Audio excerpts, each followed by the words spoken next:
Welcome to post 360. నేను మీ మురళీ రాపల్లి. మాజీ ముఖ్యమంత్రి జగన్మోహన్ రెడ్డి గారు ఇచ్చిన పిలుపు మేరకు రాష్ట్ర వ్యాప్తంగా కలెక్టరేట్స్ దగ్గరికి వెళ్ళి రైతులకు జరుగుతున్న అన్యాయాన్ని ఒక రెఫరెండం రూపంలో ఇవ్వాలని చూస్తూ ఉన్నారు వైసీపీ క్యాడర్ మొత్తం. ఎందుకంటే గతంలో 20,000 రైతులకి పంట బీమా కింద ఇస్తానన్నటువంటి చంద్రబాబు నాయుడు గారు ఇప్పటి వరకు ఇవ్వకపోగా దాని గురించి ఎక్కడ బడ్జెట్లో ఊసులేదు, దాని గురించి ఎక్కడ మాట్లాడతలేదు. ఏమన్నా అంటేనేమో నాకు ఎన్నో మాటలు చెప్పాం, భయం వేస్తుంది అంటూ దాటేస్తూ ఉన్నారు. ఎక్కడికక్కడ పవన్ కళ్యాణ్ గారేమో మేము జీతాలు ఇవ్వలేకపోతున్నాం అని పీక్కొని చేస్తున్నారు. ఇటువంటి సిచ్యువేషన్స్లో ఇలా కలెక్టర్స్కి వెళ్ళి మెమోరాండం ఇవ్వడానికి ట్రై చేస్తున్న క్రమంలో ఎక్కడికక్కడ నిరంకుశంగా తొక్కివేతలు జరుగుతూ ఉన్నాయి.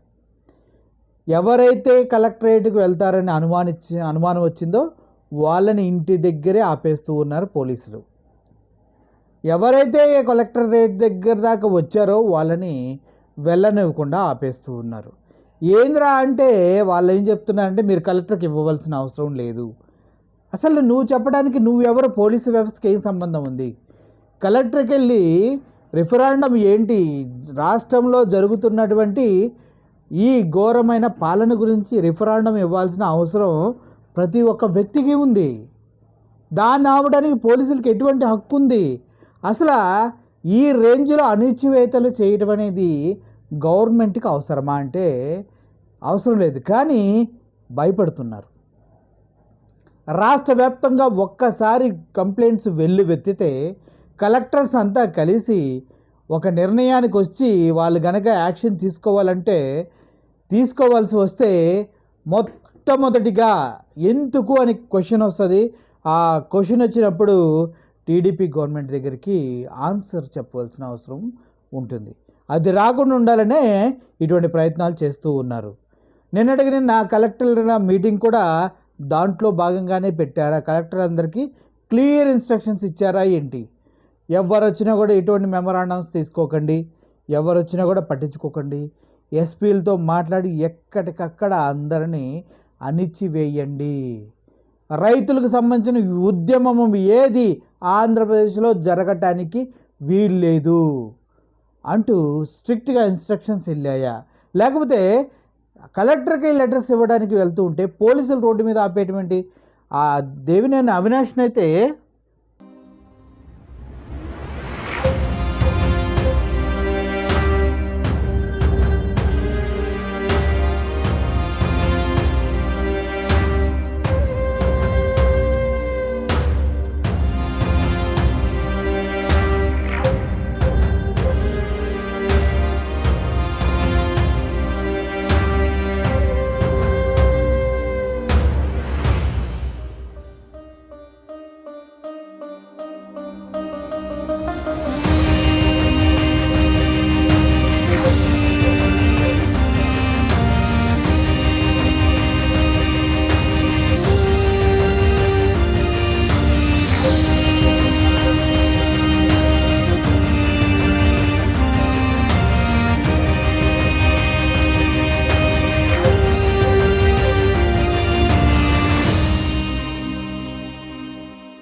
దేవినేని అవినాష్ని మేమేం రౌడీలమా, దొంగలమా, ఏంటి ముఠాకోర్లమా, మేము కలెక్టర్కి లెటర్ ఇవ్వడానికి వెళ్తుంటే మమ్మల్ని ఎందుకు ఆపుతున్నారంటూ రోడ్డు మీద బైఠాయించి మరీ అడిగినా కూడా బలవంతంగా ఎత్తుకు తీసుకెళ్ళి పోలీస్ వ్యాన్లో వేసి తీసుకెళ్ళడం జరిగింది. అంటే ఎందుకంత భయం?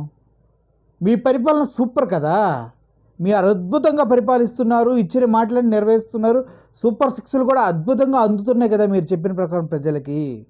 ఎందుకు మరి ఇప్పుడు మీరు భయపడుతున్నారు? దేవినేని అవినాష్ని వైఎస్ఆర్సీపీ క్యాడర్ కలెక్టరేట్స్కి వెళ్ళి లెటర్స్ ఇస్తున్నాము, రైతు భరోసా కింద డబ్బులు ఇస్తాను ఇవ్వలేదు గవర్నమెంట్ అనే విషయం మాట్లాడటానికి వెళ్తుంటే ఎందుకు పీక్కుంటున్నారు చంద్రబాబు నాయుడు గారు? ఎందుకు పీక్కుంటున్నారు పవన్ కళ్యాణ్ గారు? కరెక్ట్గా ఇదే రోజు మళ్ళీ 2047 విజన్కి సంబంధించినటువంటి ఒక కార్యక్రమం. ఎందుకు? టీవీ ఛానల్స్ అన్నిటినీ డైవర్ట్ చేయడానికి. అంతా పవన్ కళ్యాణ్ చంద్రబాబు చెప్పిన మాటలు వింటూ ఉంటారు. ఈరోజు కలెక్టరేట్స్ ముట్టడి ఏదైతే ఉందో అది అటర్ ఫ్లాప్ అయిందన్నట్టుగా ఏ ఛానల్లో కూడా న్యూస్ రాకూడదనే ఒక ఉద్దేశంతోనే పవన్ కళ్యాణ్ చంద్రబాబు నాయుడు గారు ఈరోజు విజన్ 2047 అంట స్వర్ణాంధ్ర. గతంలో కూడా 2020 స్వర్ణాంధ్ర అన్నారు. ఏమైంది? తొక్కైంది. ఏమీ కాదు. ప్రజలారా ఒక్కసారి ఆలోచించండి మీరందరూ కూడా. కలెక్టరేట్లు ముట్టడిస్తే పోలీసులు ఆపడం ఏంటి? నాకు అర్థం కావట్లేదు ఇప్పుడు కూడా. అంటే సమస్యలు ప్రజాస్వామ్యంలో లెటర్ రూపంలోనో నోరెత్తి చెప్పేటువంటి హక్కు కూడా ఆంధ్రప్రదేశ్లో ప్రజలకు లేదనమాట. బా వట్టే గ్రేట్ థాట్ అయ్యా చంద్రబాబు నాయుడు గారు. అర్థమవుతుందా ప్రజలరా ఏం జరగబోతుందో? ఆయన జమిలీ వస్తుంది కదా చూసుకుందాంలే లెక్క అనుకుంటున్నారేమో అంతా. Thank you for watching this video. I'm Murali signing off.